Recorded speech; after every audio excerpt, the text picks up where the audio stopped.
నమస్కారం, welcome to C news. నా పేరు సుమలత. న్యూస్లో ముందుగా హెడ్లైన్స్. గోదావరిలో ఇద్దరు యువకుల గల్లంతు, సహాయక చర్యలు పర్యవేక్షించిన కందుల దుర్గేష్. మహిళల భద్రతకు అధిక ప్రాధాన్యం, 39వ డివిజన్లో ఎమ్మెల్యే ఆదిరెడ్డి పర్యటన.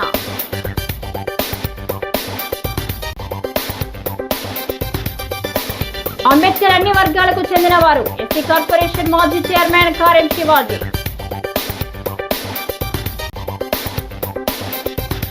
శాస్త్రీయ విద్యా సాధనకై పోరాడదాం, పీడీఎస్యూ రాష్ట్ర నాయకుడు కిరణ్ కుమార్. జై భీమ్ నినాదాలతో అంబేద్కర్ ఉత్సవ ర్యాలీ, రాజ్యాంగ పరిరక్షణకు ముందుకు సాగాలని పిలుపు. ఇక డీటెయిల్స్ వస్తే, నిడదవోలు పట్టణం చెంచుపేటకు చెందిన ఇద్దరు యువకులు ప్రవీణ్, హర్ష, వీరిద్దరూ విజ్జేశ్వరం సమీపంలోని సీతంపేట మద్దురు లంక బ్యారేజ్ దగ్గర గోదావరిలో ఈతకు దిగి గల్లంతవడం బాధాకరమని పర్యాటక సాంస్కృతిక సినిమాటోగ్రఫీ శాఖ మంత్రి కందుల దుర్గేష్ ఆవేదన వ్యక్తం చేశారు. ప్రమాద విషయం తెలియగానే సోమవారం సాయంత్రం హుటాహుటిన సంఘటన స్థలానికి చేరుకున్న మంత్రి కందుల దుర్గేష్ కాకినాడలోని ఎస్డీఆర్ఎఫ్ బృందం, స్థానికంగా ఉన్న గజ ఈతగాళ్లు, ఫైర్ సిబ్బంది, మత్స్యశాఖ సిబ్బంది, పోలీసుల సాయంతో దాదాపు గంటకు పైగా గాలింపు చర్యలు చేపట్టారు. లోతు దాదాపు 100 అడుగులు ఉండడం వల్ల యువకుల జాడ ఇంకా తెలియలేదని, గాలింపు చర్యలను తీవ్రతరం చేశామని వివరించారు. ఎంత ఆలస్యమైన గల్లంతైన యువకులను వెలికితీసి తీర్తామన్నారు. ఇప్పటికే ఆదేశాలు జారీ చేశారన్నారు. బంగారు భవిష్యత్తు ఉన్న ఇద్దరు చిన్నారులను చిన్న వయసులో గల్లంతు కావడం తల్లిదండ్రుల బాధ వర్ణనాతీతమన్నారు. వారి ఆవేదన చూస్తుంటే గుండె తరుక్కుపోయేలా చేసిందన్నారు. ఈ విషయమై ఇప్పటికే సీఎం స్థాయి అధికారులతో చర్చించామని మంత్రి దుర్గేష్ తెలిపారు.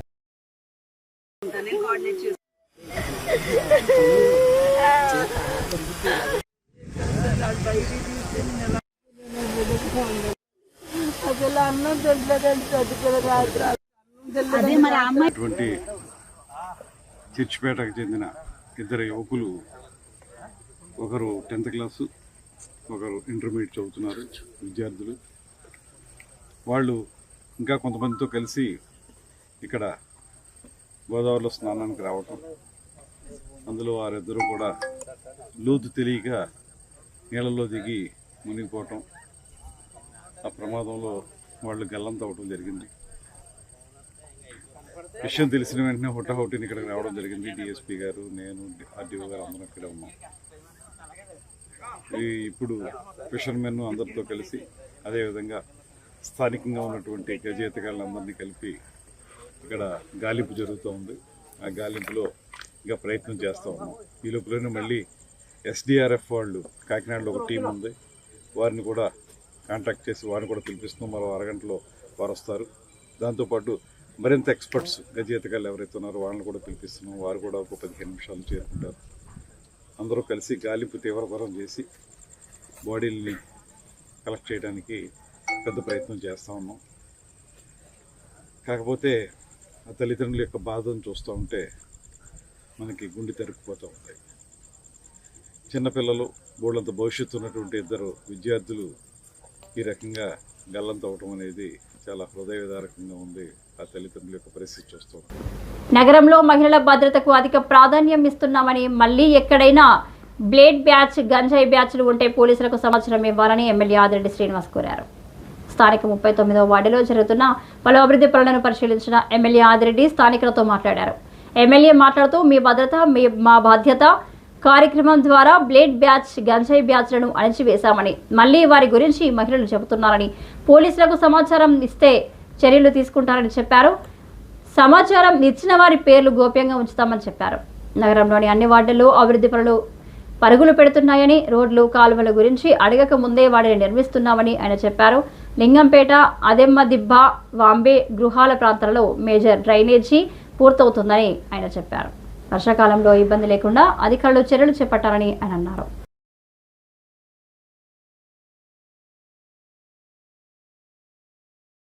వాటిలో అభివృద్ధి కార్యక్రమాలన్నీ కూడా సమీక్షించడం జరుగుతూ ఉంది. ఇప్పటికే ఈ 10 నెలల్లో మేజర్ డ్రైన్ వర్క్ ఏదైతే లలితానగర్ నుంచి ఆదిమ్మ దెబ్బ మించి కృష్ణారావుపేట ఇటు లింగంపేట వేమగా ఎన్ఆర్సీ దగ్గరికి కనెక్ట్ అయ్యే మేజర్ డ్రైన్. అంటే వర్షాకాలం పడతా ఉన్నప్పుడు ఈ లలితానగరి అంతా కూడా నీట మునుగుతూ ఉంది. మరి దాన్ని ఎలా ఓవర్కమ్ చేయాలనేది ఒక మేజర్ డ్రైన్ ప్రతిపాదించిన ఆ పనులన్నీ కూడా సమీక్షించడం. మేజర్ 80% వర్క్ కంప్లీట్ అయ్యింది. ఓ 20% బర్మ్స్ ఉన్నాయి. బర్మ్స్ కూడా మళ్ళీ టెండర్ పిలుస్తూ ఉన్నారు. ఈ ప్రాసెస్లో వాటర్ పైప్ లైన్ బ్రేక్ అయినా ఏదున్నా ప్రజలందరితో చర్చించి చేయడం కూడా జరుగుతూ ఉంది. ఇక్కడ ప్రజల దగ్గర కూడా వాళ్ళు కొన్ని సమస్యలు చెప్తా ఉన్నారు. ఏదైతే లలితానగర్ వాంబే, నాకు తెలిసి వాంబేకి నా కుటుంబం చేసినంత సేవ ఎవరు చేసి ఉండకపోవచ్చు. నా తల్లి గారు సేవ చేశారు, నా తండ్రి గారు సేవ చేశారు, నా భార్య గారు చేశారు, ఇప్పుడు నేను చేస్తున్నా. నేనేదో రుణపడి ఉన్నట్లున్నాను. ఇక్కడ చేస్తూనే ఉన్నాం. లింగంపేట వాంబే, లలితానగర్ కదా, లింగంపేట వాంబే. ఏమైందంటే డి బ్లాక్ దగ్గర గత ఎలక్షన్కి ముందు ఆనాడున్న ఎమ్మెల్యే ఆదిరెడ్డి భవానీ గారి ద్వారా ప్రతిపాదించి 3 బ్లాక్స్లో ఏదైతే డ్రైనేజ్ సిస్టమ్ చాలా అధ్వానంగా ఉందని ప్రతిపాదనలు పెట్టి చేయిస్తూ ఉంటే ఆనాడు రాజకీయం చేసి ఆ డి బ్లాక్ దగ్గర డ్రైనేజ్ సిస్టమ్ వర్క్ చేయనివ్వాల. ఇప్పుడు వెళ్ళాం, మరలా అదే సమస్య చెప్తా ఉన్నారు. దాన్ని కూడా టెండర్ పిలవమని చెప్పడం జరిగింది. రాజ్యాంగ నిర్మాత భారతరత్న డాక్టర్ బిఆర్ అంబేద్కర్ భారతదేశంలో అన్ని వర్గాలకు చెందిన అందరి వారని, ఆయన కల్పించిన ప్రాథమిక హక్కుల వల్లనే దేశంలో స్వేచ్ఛగా స్వతంత్రంగా జీవించగలుగుతున్నామని రాష్ట్ర ఎస్సీ కార్పొరేషన్ మాజీ చైర్మన్ డాక్టర్ కారం శివాజీ అన్నారు. అంబేద్కర్ 134వ జయంతి సందర్భంగా స్థానిక గోకవరం బస్టాండ్ వద్దనున్న అంబేద్కర్ విగ్రహానికి పూలమాలలు వేసి ఆయన నివాళులర్పించారు. ఈ సందర్భంగా శివాజీ మాట్లాడుతూ దేశంలో అన్ని రంగాల వెనుకబడిన దళితుల గిరిజనుల అభివృద్ధికి కేంద్ర రాష్ట్ర ప్రభుత్వాలు మరింత విశాలంగా కృషి చేయాలని విజ్ఞప్తి చేశారు. అంబేద్కర్ను స్ఫూర్తిగా తీసుకొని అందరూ ముందుకు సాగాలని పిలుపునిచ్చారు. ఆయన ఆశయ సాధనకు పునరంకితమైనప్పుడే నిజమైన నివాళులు అర్పించినట్లవుతుందని పేర్కొన్నారు.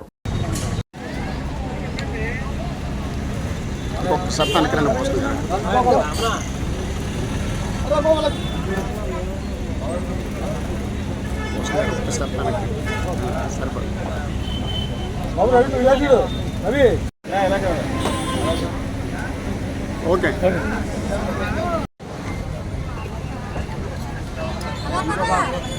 అలాగా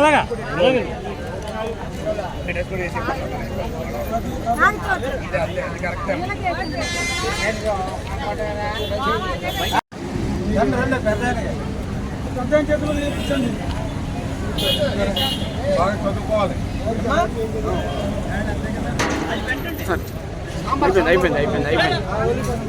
ప్రగతిశీల ప్రజాస్వామ్య విద్యార్థి సంఘం ఉద్యమ నిర్మాత జార్జి రెడ్డి 53వ వర్ధంతి సభ క్రొవ్వొత్తుల ర్యాలీ ఘనంగా జరిగింది. ఏప్రిల్ 14 నుంచి దేశవ్యాప్తంగా సభలు సదస్సులు జరపాలని పీడీఎస్యూ జాతీయ కమిటీ పిలుపులో భాగంగా ఈ కార్యక్రమం నిర్వహించామన్నారు. దీనిలో పీడీఎస్యూ రాష్ట్ర ప్రధాన కార్యదర్శి ఎస్ కిరణ్ కుమార్ మాట్లాడుతూ జార్జి రెడ్డి కేరళలో నిర్మించారని తెలిపారు. కానీ ఉమ్మడి ఆంధ్రప్రదేశ్లో తన ఉన్నత విద్య వరకు విద్యను అభ్యసించారని 1967 సంవత్సరం నాటికి ఉస్మానియా యూనివర్సిటీలో జార్జి రెడ్డి చేరేటప్పటికీ యూనివర్సిటీలో మహిళలపై ర్యాగింగ్లు, వెనుకబడిన వర్గాల విద్యార్థులపై దాడులు జరిగేవని, వాటిని ఎదిరించి పోరాడటంలో ముందు వరుసలో నిలిచారన్నారు. ఉస్మానియా యూనివర్సిటీ క్యాంపస్లో జరిగే అన్యాయాలపై, అక్రమాలపై సమరశంఖం పూరించి విద్యార్థులను జార్జి రెడ్డి చైతన్యవంతం చేశారన్నారు. మతోన్మాద శక్తుల గుండెల్లో రైలును పరిగెత్తించాడని ఆయన సేవలను కొనియాడారు.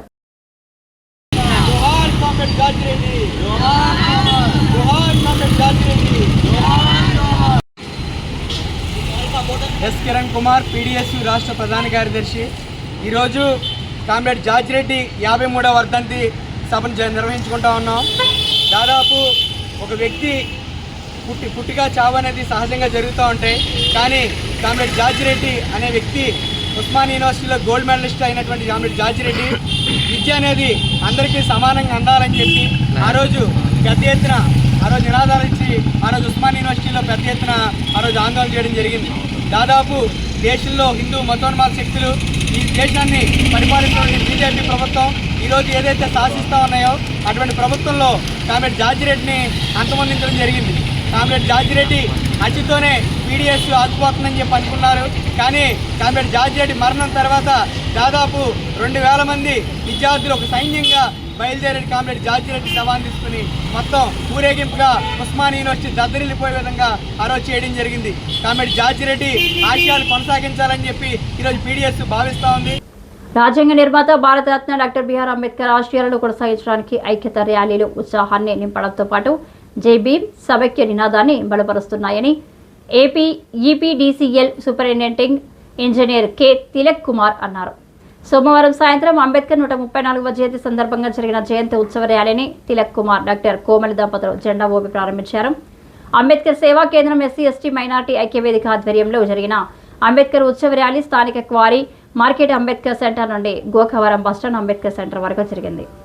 ర్యాలీ ఆద్యంతం అంబేద్కర్ సిద్ధాంతాలు వర్ధిల్లాలి, రాజ్యాంగాన్ని పరిరక్షించాలి, ఎస్సీ ఎస్టీ బీసీ మైనార్టీ ఐక్యత వర్ధిల్లాలి అన్న నినాదాలతో సాగింది.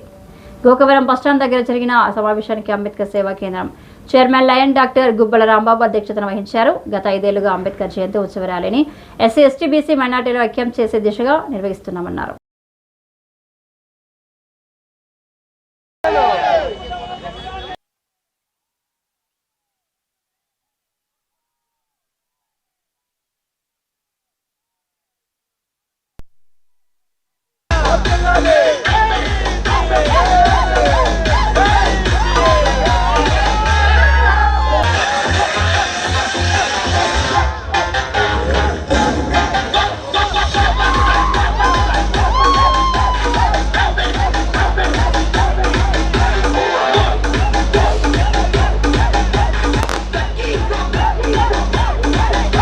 ఈ రోజున మన బాబాసాహెబ్ అంబేద్కర్ గారి జన్మదినాన్ని ఎంతో ఉత్సాహంగా ఆనందంగా మన రాజమండ్రి చుట్టుపక్కల ప్రాంతాల నుండి, రాజమండ్రి పట్టణం నుండి అనేక మంది యువకులు, మరి ముఖ్యంగా ఎస్సీ ఎస్టీ ఓబీసీ మైనారిటీ అన్ని వెక్కర్ సెక్షన్కి సంబంధించిన యూత్ అంతా వచ్చి ఎంతో ఆనందంగా బాబాసాహెబ్ జయంతిని జరుపుకోవడం ఎంతో చాలా గొప్ప విషయం. మన గుబ్బల రాంబాబు గారు, మరి అజ్జరపు వాసు గారి ఆధ్వర్యంలో అన్ని సంఘాలు కలిపి ఈ రోజున ముస్లిం మైనారిటీ సంఘాలు అందరూ కలిసి ఈ యొక్క ఉత్సవ ర్యాలీని జరుపుకోవడం జరిగింది. ఈ ర్యాలీ సందర్భంగా మా యువతకి మేము ఇచ్చే మెసేజ్ ఏంటంటే, అందరూ కూడా బాబాసాహెబ్ అంబేద్కర్ జ్ఞానానికి ప్రతీక. Babasaheb Ambedkar symbol of knowledge అని చెప్తారు. ఆయన ప్రపంచంలో ఆయన చదివిన చదువులు ఎవరు చదవలేదు. భారతదేశంలో ఆయనకున్న నాలెడ్జ్ ఈ రోజుకి కూడా ఇంకా ఎవరు అంత పికప్ చేయలేదు. కాబట్టి మన బాబాసాహెబ్ని ఆదర్శంగా తీసుకున్నామంటే ఆయన జ్ఞానాన్ని ఆదర్శంగా తీసుకుని. అందరికీ నమస్కారం. ఈరోజు అంబేద్కర్ సేవా కేంద్రం తరపున అంబేద్కర్ జయంతి ఉత్సవ ర్యాలీ, ఇది 5వ సంవత్సరం మన రాజమహేంద్రవరం నగరంలో పెద్ద ఎత్తున ర్యాలీ చేయడం. మరి ఈ కార్యక్రమంలో పాల్గొన్నటువంటి ఎస్సీ ఎస్టీ బీసీ మైనారిటీ సోదరులందరికీ, మహిళా మండలందరికీ కూడా నేను ప్రత్యేకంగా కృతజ్ఞతలు, అభినందనలు తెలియజేస్తున్నాను. సార్ తిలక్ గారు చెప్పినట్టుగా అంబేద్కర్ గారి నినాదం ఈ దేశంలో సమానత్వం, సౌభ్రతత్వం. ఈ దేశ పౌరులందరూ సమానమే. దానికి అందరూ కూడా చదువుకుని, చదువు ద్వారా, విద్య ద్వారా వాళ్ళు ఉద్యోగం చేసి ఈ దేశ అభివృద్ధిలో భాగస్వాములు కావాలనే దాని పిలుపు. అందరూ ఐక్యంగా ఉండి ఈరోజు ఏదైతే భారతదేశ వ్యాప్తంగా అంబేద్కర్ గారు రాసిన రాజ్యాంగం, దాని హక్కులు ఫలాలు కింద స్థాయి వరకు అందేలాగా మరి విద్యావంతులు కృషి చేయాలని చెప్పేసి డాక్టర్ బాబాసాహెబ్ అంబేద్కర్ గారు ఆశించారు. అంబేద్కర్ గారు ఆశించిన నినాదం పే బ్యాక్ టు సొసైటీ, అంటే ఈ సమాజానికి నుంచి పొందింది సమాజానికి కొంత తిరిగి ఇవ్వాలని చెప్పారు. ఈరోజు డాక్టర్ బాబాసాహెబ్ అంబేద్కర్ 134వ జయంతిని పురస్కరించుకుని మేము ఈరోజు కోరి మార్కెట్ సెంటర్ నుంచి ఇక్కడ గోకర్ బస్టాండ్ అంబేద్కర్ స్టాచ్యూ వరకు ర్యాలీ నిర్వహించడం జరిగింది. ఈ ర్యాలీలో వేలాది మంది మాకు యువత, అలాగే ముస్లిం సోదరులు అందరూ కూడా పాల్గొన్నారు. మా అందరి జయం ఒకటే, మేమందరూ బడుగు బలహీన వర్గాలకు చెందిన వాళ్ళం. ఏదైతే అంబేద్కర్ రాజ్యాంగంలో మాకు రావాల్సిన హక్కులు మాకు పొందుపరిచారో ఆ అన్ని హక్కుల విషయాల్లో ఎవరైనా సరే వేలు పెడితే ఖచ్చితంగా మేము ఒకటవుతాం. ఎందుకంటే ఇక్కడ ఒకటే తీసుకోండి, దళితులు, ఎస్సీ, మాలలో మాదిగలు కలిసి ఉంటేనే ఓర్చుకోలేని కొంతమంది విడదీయడానికి ప్రయత్నాలు జరిపించారు. అలాగా ఈరోజు ముస్లిమ్స్ని వేరు చేయడానికి ప్రయత్నాలు చేస్తున్నారు. మేమందరం కలిస్తే ఎలాగుంటుందో వాళ్ళ భయంతో మమ్మల్ని కలనివ్వకుండా ఎక్కడికక్కడ డివైడింగ్ అండ్ పాలసీతో ప్రవర్తిస్తున్నారు. మాకు బాధ కలిగే పరిస్థితి వస్తే మేమందరం ఐక్యతగా పోరాడతాం. మేము పోరాడితే గవర్నమెంట్లు కూడా దిగి రావాల్సిన పరిస్థితి ఉంటుంది. తస్మాత్ జాగ్రత్త అని హెచ్చరిస్తున్నాం. అంబేద్కర్ ఉత్సవ ర్యాలీ సందర్భంగా రాజమండ్రిలో వేలాదిగా హిందూ, ముస్లిం, క్రైస్తవ సోదరులందరూ కూడా తరలివచ్చి ఈ ర్యాలీని విజయవంతం చేశారు. ఈ సందర్భంగా వచ్చిన సోదరులందరూ కూడా మేము ఎస్టీ ఎస్సీ మైనార్టీ బీసీసీఎల్ తరపున ధన్యవాదాలు తెలియజేస్తున్నాం. ఈ ర్యాలీ సందర్భంగా ఒకే ఒక ముఖ్యమైన విషయాన్ని చెప్పదలుచుతాను. ఏదైతే రాజ్యాంగం రచించారో ఆ రాజ్యాంగాన్ని ఈరోజు నీరుగార్చే ప్రయత్నాలు జరుగుతున్నాయి. భారతదేశ చరిత్రలో లేనటువంటి విధంగా రాజ్యానికి వ్యతిరేకమైనటువంటి రాజ్యాంగానికి వ్యతిరేకమైన బిల్లులు తీసుకొస్తున్నారు. దీన్ని ఈ ర్యాలీ సందర్భంగా మేము తీవ్రంగా ఖండిస్తున్నాం. రాబోయే రోజుల్లో ఇటువంటి బిల్స్ని పూర్తిగా ప్రజా మద్దతుతో, ప్రజా బలంతో, ఎస్సీ ఎస్టీ బీసీ మైనార్టీల బలంతో ఈ బిల్లుల్ని మేము తిప్పికొడతామని చెప్పి కూడా ఈ సందర్భంగా మీ అందరికీ మేము తెలియజేస్తున్నాం. పసుపు ఎగుమతుల ద్వారా ఏటా 1,876 కోట్ల ఆదాయం వస్తుందని జాతీయ పసుపు బోర్డు చైర్మన్ పల్లె గంగారెడ్డి తెలిపారు. రానున్న 5 ఏళ్లలో దీన్ని 6,000 కోట్ల పైగా పెంచేందుకు బోర్డు కృషి చేస్తుందన్నారు. రాజమహేంద్రవరంలోని జాతీయ వాణిజ్య వ్యవసాయ పరిశోధన సంస్థలో నిర్వహించిన పసుపు పంట భాగస్వాముల సదస్సులో ఆయన ముఖ్య అతిథిగా మాట్లాడారు. దేశంలో పసుపు వినియోగాన్ని పెంచడానికి బోర్డు కృషి చేస్తుందని, రైళ్లు, విమానాలలో గోల్డెన్ మిల్క్ పేరుతో పసుపు కలిపిన పాలను ప్రయాణికులకు అందించేందుకు ప్రణాళికలు రూపొందిస్తున్నామన్నారు. కర్క్యూమన్ శాతం కలిగిన పసుపు రకాలను సాగు చేయడం ద్వారా రైతులు ఎక్కువ ఆదాయం పొందే అవకాశం ఉందన్నారు. రాష్ట్రంలో పాడేరు, లంబసింగి ప్రాంతాల్లో పసుపు సాగుకు అనుకూలమైన వాతావరణం ఉందన్నారు. పసుపు సాగులో పెట్టుబడులు తగ్గించి కూలీల కొరతను అధిగమించేందుకు ఉపాధి హామీ పథకంతో అనుసంధానించేందుకు సంబంధిత మంత్రిత్వ శాఖతో చర్చలు జరుపుతున్నట్లు తెలిపారు. దుగ్గిరాల్లో పెరిగింది, అదే కడప మైదుకూరు మనకి ఆంధ్రప్రదేశ్లో కూడా పెద్ద మార్కెట్ ఈ మధ్యన బాగా ఎస్టాబ్లిష్ అయింది, అక్కడ కూడా పెరిగింది. సో ఈ ప్రైస్ పెరుగుతుంది, అలాగే ఖర్చు కూడా చెప్పుకోవచ్చు. నేను మేబీ కొందరికి దీని మీద డిస్కషన్ ఉండొచ్చు, we can discuss that point. But if you see the prices the last year 24 I have here prices compared అంటే ఇంతకుముందు ఇయర్స్ కంపేర్ చేసుకుంటే అన్ని ప్లేస్లో నిజాంలో పెరిగింది, ఎర్రలో పెరిగింది, సంగిలో పెరిగింది, దుగ్గిరాల్లో పెరిగింది, అదే కడప మైదుకూరు మనకి ఆంధ్రప్రదేశ్లో కూడా పెద్ద మార్కెట్ ఈ మధ్యన బాగా ఎస్టాబ్లిష్ అయింది, అక్కడ కూడా పెరిగింది. సో ఈ ప్రైస్ పెరుగుతుంది, అలాగే ఖర్చు కూడా. జిల్లాలో 4 సెమీ మెకనైజ్డ్ ఇసుక రీచ్లు టెండర్లు ఖరారయ్యాయి. లాటరీ విధానంలో కలెక్టరేట్ కార్యాలయంలో టెండర్లు ఖరారు చేసినట్లు జేసీ చిన్నరాముడు, జిల్లా గనుల శాఖ అధికారి డి ఫణిభూషణ్ రెడ్డి తెలిపారు. పారదర్శక విధానంలో ఈ ప్రక్రియ జరిగిందని వెల్లడించారు. మొత్తం 4 రీచ్లలో కలిపి 24.6 లక్షల మెట్రిక్ టన్నుల పరిమాణంలో ఇసుక తవ్వకాలకు ఇటీవల టెండర్లు పిలవగా 150 మంది దరఖాస్తు చేసుకున్నారు. పక్కిలంక రీచ్, ఎనర్జీయు projects private limited, Chidivi reach, Gali Subbaraju constructions company, Arikirevula reach, KVVSN infra private limited, Purushottapalli reach, Sri Sai Balaji constructions టెండర్లు ఖరారైనట్లు తెలిపారు.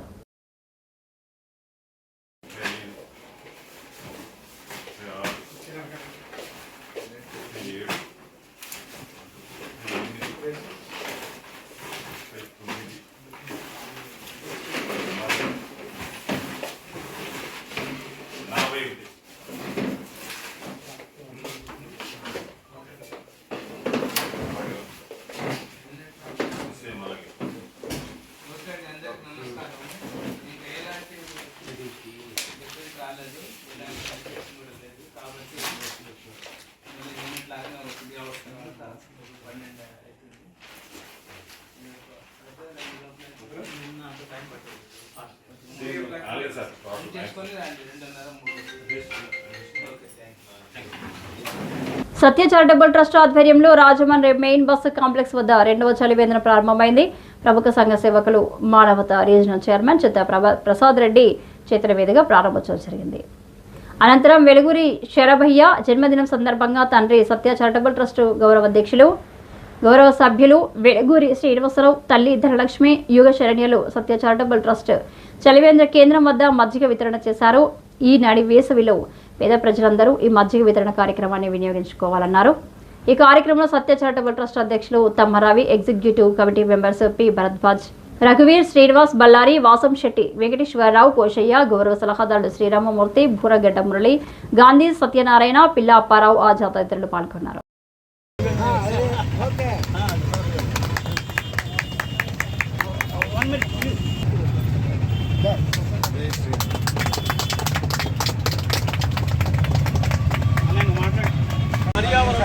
అనాథలు ఇలా రకరకాల విభాగాల్లో సేవలు అందిస్తున్నారు.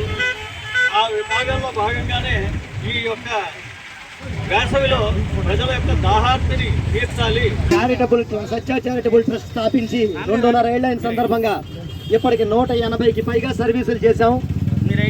అందులో ఈ మండు వేసవి కాలం పాఠశాలలకి వాళ్ళ దాహార్తి తీర్చడం కోసం మనం ఈ చలివేంద్రాన్ని ఏర్పాటు చేయడం జరిగిందండి. జిల్లా పోలీస్ కార్యాలయంలో భారత రాజ్యాంగ నిర్మాత భారతరత్న డాక్టర్ బిఆర్ అంబేద్కర్ 134వ జయంతి ఉత్సవాలు ఘనంగా నిర్వహించారు. అంబేద్కర్ విగ్రహానికి ఎస్పీ డి నరసింహ కిషోర్, అదనపు ఎస్పీలు, ఇతర అధికారులు పూలమాలలు వేసి నివాళులర్పించారు. ఆర్థికవేత్త, రాజనీతిజ్ఞుడు, భారత రాజ్యాంగ రూపశిల్పి, బడుగు బలహీన వర్గాల అభ్యున్నతికి పెరిగిన కృషి చేసిన సమాజ స్థాపకుడు భారతరత్న డాక్టర్ బిఆర్ అంబేద్కర్ అని ఎస్పీ కొనియాడారు. అంబేద్కర్ జయంతి సందర్భంగా జిల్లా పోలీస్ కార్యాలయంలో ఎస్పీ కేక్ కటింగ్ చేసి అందరికీ శుభాకాంక్షలు తెలియజేశారు. ఆ మహనీయుని ఆశయ సాధనకు ప్రతి ఒక్కరూ కృషి చేయాలని ఆకాంక్షించారు. ప్రజల హక్కులకు రూపం కల్పించిన మహనీయుడు అంబేద్కర్ అని, ఆధునిక భారత నిర్మాణంలో అంబేద్కర్ కీలక పాత్ర పోషించారన్నారు.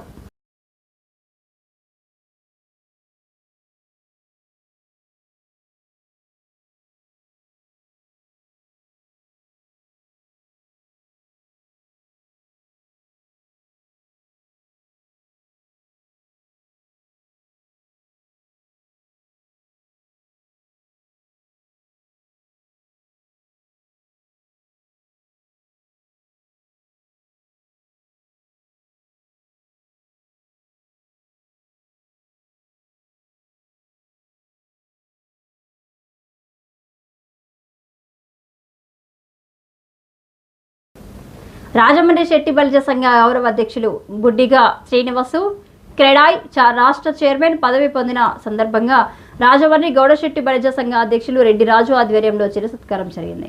రెడ్డి రాజు తదితర నాయకులు ఆయనకు శాల్వాలు కప్పి సత్కరించారు. ఈ సందర్భంగా చైర్మన్ శ్రీనివాస్ మాట్లాడుతూ అందరి సహకారంతో క్రెడాయ్ ఆంధ్రప్రదేశ్ ప్రాముఖ్యతను ముందుకు తీసుకొని వెళ్తారని అన్నారు. క్రెడాయ్ న్యూ టీమ్ కు ఆహ్వానం పలికారు. తనను అభినందించడానికి గౌడ శెట్టి బలిజ సంఘీయులు అధిక సంఖ్యలో రావడం పట్ల హర్షం వ్యక్తం చేశారు. ఈ కార్యక్రమంలో సూరంపూడి శ్రీహరి, గేడి అన్నపూర్ణరాజు, దుంగ సురేష్, గెద్దాడ హరిబాబు, బుడ్డిగ రవి, గుత్తుల రామచంద్రరావు, అతిలి రాజు తదితరులు పాల్గొన్నారు.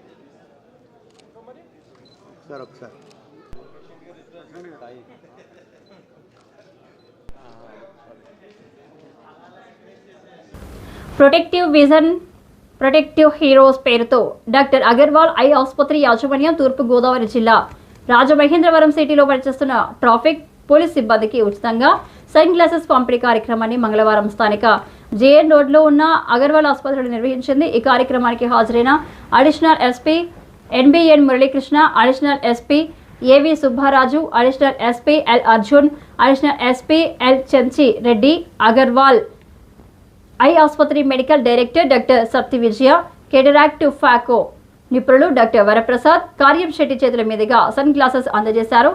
వారు మాట్లాడుతూ సర్వేంద్రియానాం నయనం ప్రధానం అన్న విషయాన్ని దృష్టిలో పెట్టుకొని కళ్లకు ఎటువంటి అలర్జీలు సోకకుండా జాగ్రత్తలు తీసుకోవాలన్నారు. ముఖ్యంగా ట్రాఫిక్ పోలీసులు రహదారులపై నిత్యం ప్రమాదకర పరిస్థితుల్లో దుమ్ము ధూళిలో విధులు నిర్వహిస్తారని వారు తప్పకుండా అల్ట్రా వయోలెట్ గ్లాసెస్ ధరించి విధులు నిర్వర్తించాలని సూచించారు.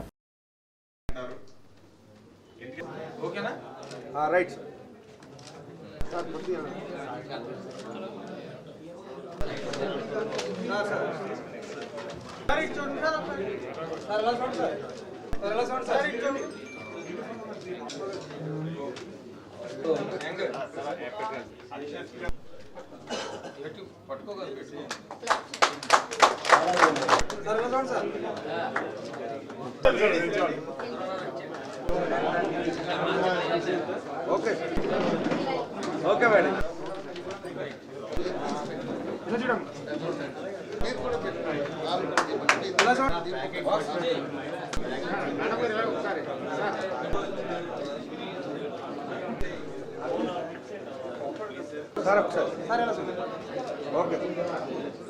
మరి అగర్వాల్ యాజమాన్యం ఈ ట్రాఫిక్లో ఉండే వాళ్ళకి డస్ట్ అది పడకుండా ఈ సమ్మర్ పరిస్థితి కూడా ఎట్లుందంటే సమ్మర్ లాగా లేదు, ఒక అగ్నిగోళం లాగా ఉంటుంది.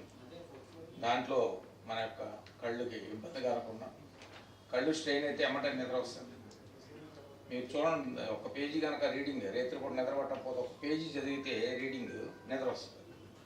అంటే కళ్ళను కనుక మనం శ్రమ పెడితే, ఎండలో కనుక ఇదైతే పొడిబారిపోయి రకరకాలు అవన్నీ కూడా మరి మెడికల్గా వాళ్ళైతే చాలా చక్కగా చెప్పగలరు.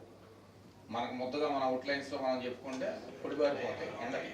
కాబట్టి గ్లాసెస్ పెట్టుకుంటే డస్ట్ పడకుండా ఉంటుంది. మ్యాక్సిమం ఏమున్నా సరే కంటిని కూడా మనం జాగ్రత్తగా కాపాడుకోవడానికి మరి ఈ అగర్వాల్ యాజమాన్య వారికి మనం ధన్యవాదాలు తెలుపుకోవాల్సిన అవసరం ఎంతైనా ఉంది. ఈ సందర్భంగా అందరూ అగర్వాల్ వారి యొక్క ఔదార్యానికి, వారు చూపించే ప్రేమాభిమానాలకు పోలీస్ డిపార్ట్మెంట్ తరఫున ఎప్పుడు రుణపడి ఉంటాము. ఈ వెచ్చని వేడిలో చల్లటి కూలింగ్ గ్లాసెస్ ఇవ్వటం, వారిని ప్రశాంతంగా రోడ్డు మీద మీరు ప్రశాంతంగా ఉంటే పోయి రహదారిలో ప్రయాణించే వాళ్ళని కూడా ప్రశాంతంగా చూడమనే ఉద్దేశంతో వాళ్ళు మనకు సహకరించారు. ఆ ప్రశాంతతను కాపాడుతూ మన డిపార్ట్మెంట్కి మంచి పేరు తెస్తారని, అలాగే వీరికి కూడా ఇవి మనకు డొనేట్ చేసినందుకు ఎస్పీ గారి తరఫున, డిపార్ట్మెంట్ తరఫున మెనీ మెనీ థ్యాంక్స్. చాలా బిజీ పనులు కూడా వదులుకొని వచ్చినందుకు ఇది మా చిన్న టోకెన్ ఆఫ్ గ్రాటిట్యూడ్. మీరు చేసే సర్వీసెస్కి, మీరు పడే కష్టానికి. చాలా రిస్కీ ప్రొఫెషన్లో ఉన్నారు మీరు. సో ఈరోజు చిన్నదేమీ లేదు, సన్ గ్లాసెస్. రోజు మీరు ట్రాఫిక్లో ఉండి సన్లైట్, డస్ట్ అన్నిటికీ ఎక్స్పోజ్ చిన్న విషయమే అవ్వచ్చు, కానీ మా ఐకి వచ్చేసరికి మేము ఎక్స్ప్లెయిన్ చేయాలంటే దాంట్లో చాలా ఉంది. కళ్ళు ఎర్రబడిపోవటం, తర్వాత డ్రై అయిపోవటం, ఎలర్జీస్ చాలా చాలా కామన్. మాకు వచ్చే సగం ఊపి ఎలర్జీస్. మీరు అలాంటిది దుమ్ములో ఉండేదానికి ప్రతి ఒక్కరికి ఎంతో కొంత ఎలర్జీ, డ్రైనెస్ ఇటువంటి చాలా కామన్. అవి కాకుండా మీకు తెలిసేవి తెలవని చాలా ఉంటాయి. ఈ వార్తలు ఇంతటితో సమాప్తం. నమస్కారం.